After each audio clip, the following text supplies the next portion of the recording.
جد صحیح کی چار حالتیں. جد صحیح کی چار حالتیں ہیں.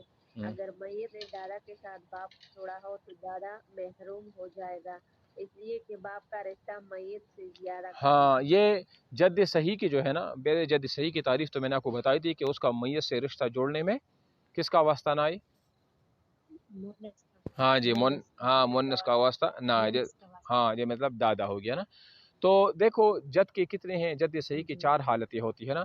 ایک حالت محرومی کا ہے، اور تین حالت وہی حالتیں ہیں جو باپ کے ہوتے ہیں. محرومی کی حالت یہ ہے جو آپ نے بیان کی کہ اگر ایک میت ہے، اس کے ایک دادا بھی زندہ ہے اور اس میت کا باپ بھی زندہ ہے، تو جب باپ ہوتا ہے تو دادا کو میراث نہیں ملتا، لہذا دادا یہاں پر محروم ہوگا. ٹھیک ہے نا. دوسرا، نمبر 2، اگر میت نے دادا کے ساتھ اپنی کوئی مذکر اولاد چھوڑی ہو تو دادا کو سدس ملے گا. ہاں جی، اگر میت دادا کے ساتھ کوئی مذکر اولاد چھوڑ تو دادا کو سدس میں سکا.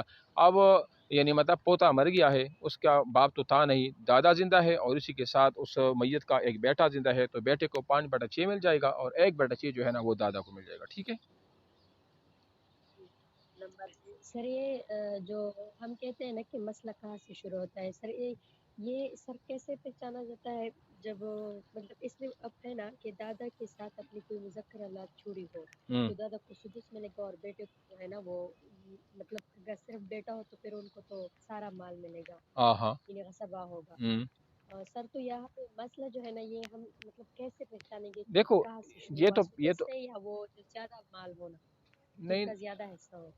نہیں، مطلب سر تو میں یہ نہیں جو سب سے کم ہوگا نا، یہ سمجھ آسان ہے. سر وہاں سے جو ہاں زیادہ سے نہیں ہوگا، جو سب سے کم ہوگا نا، ظاہری بات ہے.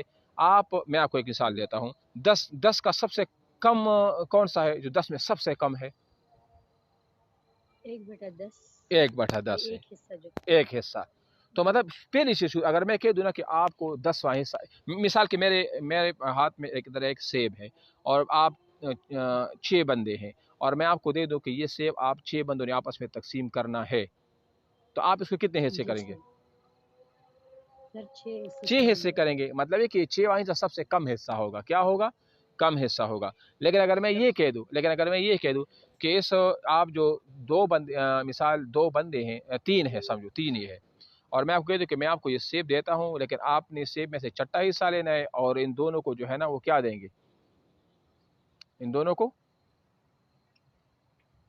سر دونوں کو کسی کو مثال کسی کو 2 دے دو، کسی کو جو اس سے زیادہ یا کم دے دو، جو بھی دے دو.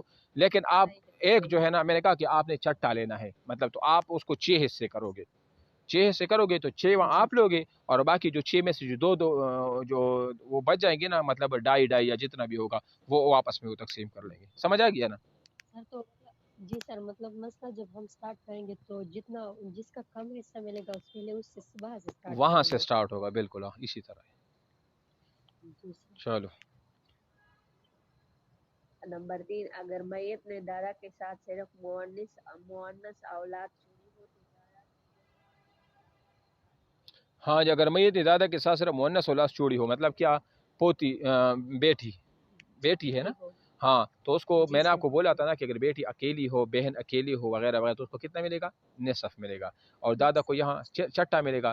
تو مسئلہ 6 سے شروع ہوگا، تو 1/6 پہلے دادا کو ملے گا، 3/6 بیٹی کو ملے گا، جو باقی 2 بچتا ہے یہ بطور عصبہ ملے گا کس کو؟ دادا کو واپس مل جائے گا. ٹھیک ہے.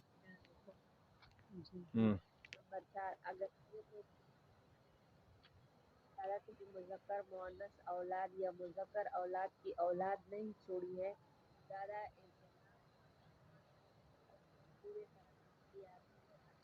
ہاں جی. کیا اب میت جو پوتا مر گیا ہے اور اس کا صرف دادا ہے اور کچھ بھی نہیں ہے، کوئی بھی نہیں ہے، نہ بیٹا ہے، نہ بیٹی ہے، نہ پوتا، نہ پوتی، کچھ بھی نہیں ہے، تو دادا کو سارا کا سارا مال مل جائے گا. کتنا؟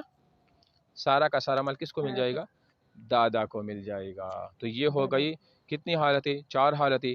میں نے باپ کی حالتوں پر ویڈیو بنائی ہے ایک مختصر سی، وہ بھی میں نے بھیجی ہے، آپ اس کو بھی دیکھیں. اور اس پر بھی میں کل ویڈیو بناؤں گا، تو یہ بھی جو حالتیں ہم ایک ایک پڑھیں گے نا، اس کی میں ساتھ ساتھ ویڈیو بناؤں گا، تاکہ آپ کے ساتھ وہ باقاعدہ میں نے اس کو سمجھا بھی دیا ہے کہ یہ اس طرح ہوگا، یہ ہوگا وغیرہ، آپ وہ بھی دیکھ لیں. ٹھیک ہے نا؟